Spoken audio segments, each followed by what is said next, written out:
안녕하세요. 오늘은 진짜 믿음이 오려면 6번째 모세의 믿음에 대하여 보겠습니다. 모세의 생애를 보면 갓난아이 때부터 애굽의 왕궁에서 살던 40세까지 40년 동안은 믿음이 오기 전이라 하겠고, 미디야 광야에서 살던 40세부터 80세까지 40년 동안은 믿음이 오는 과정이라고 하겠고, 80세부터 120세까지 선지자로 살던 40년 동안은 믿음이 온 후라 하겠습니다. 그래서 모세는 믿음이 오기 전 40년, 믿음이 오는 과정 40년, 믿음이 온 후 40년이라는 40년 단위로 구분되는 것을 볼 수가 있습니다. 본문 히브리서 11장 23절에서 27절을 보겠습니다. 믿음으로 모세가 낳았을 때에 그 부모가 아름다운 아이임을 보고 석 달 동안 숨겨 왕의 명령을 무서워하지 아니하였으며, 믿음으로 모세는 장성하여 바로의 공주의 아들이라 칭함받기를 거절하고 도리어 하나님의 백성과 함께 고난받기를 잠시 죄악의 낙을 누리는 것보다 더 좋아하고, 그리스도를 위하여 받는 수모를 애굽의 모든 보화보다 더 큰 재물로 여겼으니 이는 상 주심을 바라봅니다. 믿음으로 애굽을 떠나 왕의 노함을 무서워하지 아니하고 곧 보이지 아니하는 자를 보는 것 같이 하여 참았으며. 아멘. 첫째로 모세에게 믿음이 오기 전입니다. 히브리서 11장 23절에 믿음으로 모세가 태어났을 때 그 부모가 아름다운 아이임을 보고 라는 말씀의 뜻은, 그 부모가 믿음의 눈으로 볼 때 모세가 하나님께서 만족스럽게 받으실 만한 아이였다는 뜻입니다. 그래서 그 당시 애굽의 노예로 살 때에 히브리 족속에 태어난 아이가 아들이면 바로 왕의 명령에 의하여 나일강에 빠뜨려 죽여야 함에도 불구하고 모세의 아버지와 어머니가 생명을 걸고 아이를 3개월 동안 집에서 숨겨서 데리고 있었다는 것입니다. 이 말씀은 모세의 아버지 아므람과 어머니 요게벳이 하나님의 관점을 가지고 목숨을 걸고 하나님의 뜻을 이루는 삶을 산 믿음의 사람들이었다는 것입니다. 그래서 자신들이 모세를 숨겼다가 붙잡히면 죽을 각오를 하고 생명을 걸고 3개월 동안 숨겼다는 것입니다. 애굽에 살던 이스라엘 백성들은 창세기 15장에 하나님께서 아브라함에게 내 자손이 애굽 땅에서 살다 400년 만에 가나안 땅으로 돌아가리라고 약속하신 말씀을 믿었습니다. 그런데 모세가 태어날 당시는 이스라엘의 백성들이 애굽 땅에서 산 지 350년 되었을 때입니다. 그래 앞으로 50년이 되면 애굽 땅에서 살고 있는 이스라엘의 백성들을 가나안 땅으로 데리고 갈 지도자가 태어나야 할 때입니다. 그런데 모세의 아버지와 어머니가 믿음의 눈으로 태어난 모세를 볼 때 하나님께서 만족스럽게 받을 만한 아이였다는 것은 앞으로 이스라엘의 백성들을 가나안 땅으로 데리고 갈 지도자감으로 보았다는 것입니다. 그래 모세의 아버지와 어머니가 생명을 걸고 죽을 각오를 하고 3개월 동안 모세를 숨겼던 것입니다. 그리고 더 이상 모세를 숨기기가 어렵게 되었을 때에 모세가 한 나라의 지도자로 교육받을 수 있게 하기 위하여 어머니 요게벳과 누이 미리암의 지혜로운 행동으로 바로 왕의 공주의 아들이 되게 하였던 것입니다. 모세의 삶에는 빌립보서 1장 8절에 안에서 착한 일을 시작하신 주께서 끝까지 이루시는 모습을 볼 수 있습니다. 어머니 요게벳이 바로 왕의 공주의 아들이 된 모세의 유모가 되어서 젖을 먹이면서 양육합니다. 이때 모세의 어머니 요게벳이 유모가 되어 모세에게 젖을 먹이면서 양육을 할 때 자신의 생명과 목숨을 걸고 모세를 숨겼던 어머니가 모세에게 너는 앞으로 이 땅에 살고 있는 너의 동족 이스라엘의 백성들을 데리고 가나안 땅으로 들어갈 지도자가 되어야 한다라는 것을 염두에 두고 기도하며 가르쳤을 것입니다. 그 당시 중동 지역의 최대 강국 애굽의 왕궁에서 왕자로서 교육을 받은 모세는 문무가 탁월하여 왕의 후계자의 위치에까지 올라가 있었습니다. 그럼에도 불구하고 모세는 히브리서 11장 24절 믿음으로 장성하여 바로의 공주의 아들이라 칭함받는 것을 거절하고 도리어 하나님의 백성과 함께 고난받기를 잠시 죄악의 낙을 누리는 것보다 더 좋아하고 그리스도를 위하여 받는 수모를 애굽의 모든 보화보다 더 큰 재물로 여기고 상받을 것을 바라보고 자기의 동족 이스라엘의 백성들을 데리고 가나안 땅으로 갈 계획을 세웠습니다. 그러나 그 계획이 탄로가 나서 모세가 바로의 낯을 피하여 미디안 광야로 피합니다. 여기까지는 모세에게 믿음이 오기 전입니다. 여기서 우리가 왜 하나님께서 모세의 계획을 탄로가 나게 했을까를 생각해 봅니다. 생사화복의 주관자인 하나님은 모세의 계획이 탄로가 나지 않게도 할 수 있는 분입니다. 또 애굽의 왕국에서 배운 뛰어난 문무를 겸비한 모세의 능력이라면 이스라엘 백성을 출애굽을 시킬 수도 있습니다. 그럼에도 불구하고 왜 하나님께서는 모세의 계획을 탄로나게 하셨는가 하는 것입니다. 왜냐하면 모세가 왕궁에서 배운 뛰어난 학문을 배웠다 할지라도 그것은 세상 초등학문에 불과한 것이며 또 그가 세운 계획은 자기 생각에서 나온 계획이기 때문입니다. 그러므로 모세가 이스라엘의 백성들을 출애굽하는 하나님의 구원 계획을 자기가 지니고 있는 세상 초등학문과 자기 생각으로 이룰 수는 없는 것입니다.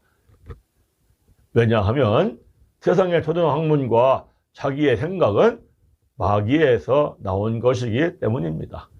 그러므로 모세가 뛰어난 능력이 있다고 할지라도 그것으로는 안 되는 것입니다. 중요한 것은 하나님의 일은 절대로 세상적인 능력과 지혜로 이룰 수 없습니다. 하나님의 일과 말씀과 뜻은 오직 하나님의 능력과 하나님의 지혜의 영인 하나님의 영이 안에 들어오심으로 그 영의 힘으로만 이룰 수 있는 것입니다. 둘째, 모세에게 믿음이 오는 과정입니다. 모세에게 믿음이 오는 과정은 미디안 광야에서 40세부터 80세까지 40년 동안의 세월입니다. 이때 모세는 히브리서 11장 27절에 곧 보이지 아니하는 자를 보는 것 같이 하여 참았고 라고 말씀합니다. 이 말씀은 모세가 어떠한 상황에서도 흔들리지 않고 하나님 앞에서 확고부동하였다는 뜻입니다. 그러면 모세가 무엇에 대하여 하나님 앞에서 확고부동하게 흔들리지 않고 견디었다는 것이겠습니까? 이것은 모세가 자신이 이스라엘의 백성을 데리고 가나안 땅으로 들어갈 지도자라는 것에 대하여 흔들리지 않고 하나님 앞에서 확고부동하게 견디었다는 것입니다. 모세가 40년 동안 미디안 광야에서 양떼를 칠 때입니다. 광야에서 목자로서 모세가 양떼를 치면서 바로 광야와 같은 세상에서 자신은 양이고 하나님은 자신의 목자이심을 깨닫고 터득하는 훈련을 받는 것입니다. 양은 오직 목자의 음성만을 듣고 따라다닙니다. 양은 자기 생각은 없습니다. 여기서 모세가 터득하는 것은 자신의 생각과 계획 같은 것은 없애버리고 양인 자신은 오직 목자이신 하나님의 말씀을 듣고 하나님의 인도하심대로만 따라가면 된다는 것입니다. 그러면 목자인 자신이 자신의 양떼를 알아서 푸른 초장으로 안내하듯 자신의 목자이신 하나님만 따라가면 하나님께서도 자신을 푸른 초장으로 안내한다는 것입니다. 이것이 모세가 하나님의 말씀을 상징하는 하나님의 지팡이를 붙잡고 이스라엘의 백성들을 가나안 땅으로 인도하는 모습인 것입니다. 즉 자신의 생각과 사고방식을 버리는 훈련과 단련을 철저하고 혹독하게 받을 때에 모세는 하나님 앞에서 확고부동하게 흔들리지 않고 참고 견디면서 받았다는 것입니다. 이와 같은 훈련을 40년 동안 받았을 때에 하나님께서 모세에게 나타나시는 장면이 출애굽기 3장입니다. 출애굽기 3장 1절에 모세가 그의 장인 미디안 제사장 이드로의 양을 치더니 그때에 광야 서쪽으로 인도하여 하나님의 산 호렙산에 이르매 라는 말씀에서 동쪽은 해가 뜨는 시작을 나타낸다면 서쪽은 해가 지는 마무리를 나타냅니다. 그러므로 이 말씀은 모세가 미디안 광야에서 양을 치는 40년의 양이 참회,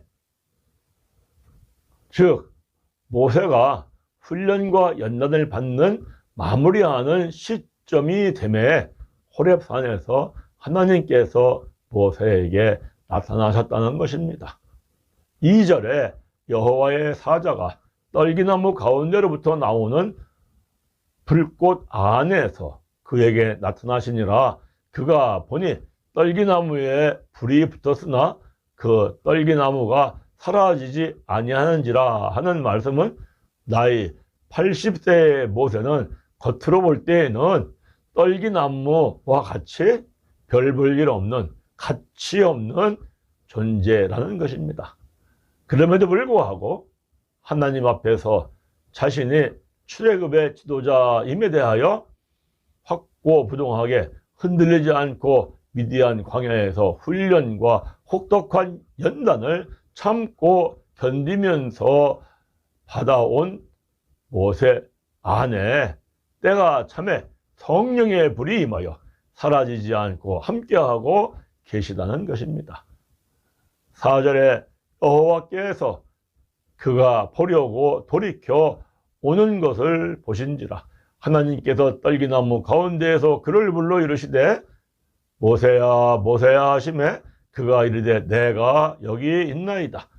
하나님이 이르시되 이리로 가까이 오지 말라. 너가 선 곳은 거룩한 땅이니 내 발에서 신을 벗으라는 이 말씀은 너의 옛사람의 능력과 지혜는 다 벗어버리고 던져버리라는 것입니다. 또한 너의 능력과 지혜로는 아무것도 할 수 없다는 것입니다. 그러나 너의 옛사람의 능력과 지혜를 다 벗어버려 아무것도 할 수 없는 그때 하나님께서 함께 하셔서 임마누엘 하시는 하나님의 능력과 하나님의 지혜로 하시겠다는 것입니다. 그러므로 10절 이제 내가 너를 바로에게 보내어 너에게 내 백성 이스라엘 자손을 애굽에서 인도하여 내게 하리라 하시며 하나님께서 내가 반드시 너와 함께 있으리라고 하십니다. 이것은 모세에게 하나님이 오심으로 믿음이 오는 과정을 통과하는 것입니다. 셋째로 모세에게 믿음이 온 후입니다. 믿음이 온 후 모세는 하나님이 함께 하시는 능력으로 말미암아 10가지 표적과 이적을 행하며 기적같이 홍해바다를 가르고 이스라엘 백성들을 데리고 출애굽을 하는 지도자가 됩니다. 민수기 12장 3절에 이 사람 모세는 온유함이 지면의 모든 사람보다 더하더라 라고 하시는 것처럼 믿음이 온 후 모세는 온유한 사람이 되었습니다. 이것은 마태복음 11장 29절에 나는 마음이 온유하고 겸손하니 나의 멍에를 메고 내게로 배우라고 말씀하신 같이 모세가 미디안 광야에서 양을 칠 때에 확고부동하게 흔들리지 않고 훈련을 참고 견디면서 배움으로 모세가 지면에서 모든 사람보다 더한 온유한 사람이 된 것입니다. 그리고 출애굽을 한 후 모세 선지자가 하나님께로부터 십계명 들판을 받으려고 호렙산에 올라갔을 때에 호렙산 아래에서 금송아지를 만들며 하나님을 대적하는 큰 죄를 범한 이스라엘 백성들을 하나님께서 심판하실 때에 모세 선지자가 이제 그들의 죄를 다하시옵소서. 그렇지 아니하시오면 원하건대 주께서 기록하신 책에서 내 이름을 지워버려 주옵소서라고 말씀하시는 것처럼 믿음이 온 후 모세 선지자가 사랑의 지도자로 세워진 것입니다. 여러분들도 믿음이 오므로 이와 같은 은혜가 충만히 입혀지시기를 간절히 바랍니다. 부족한 짜투리 목사가 전한 말씀을 끝까지 시청해 주셔서 감사합니다.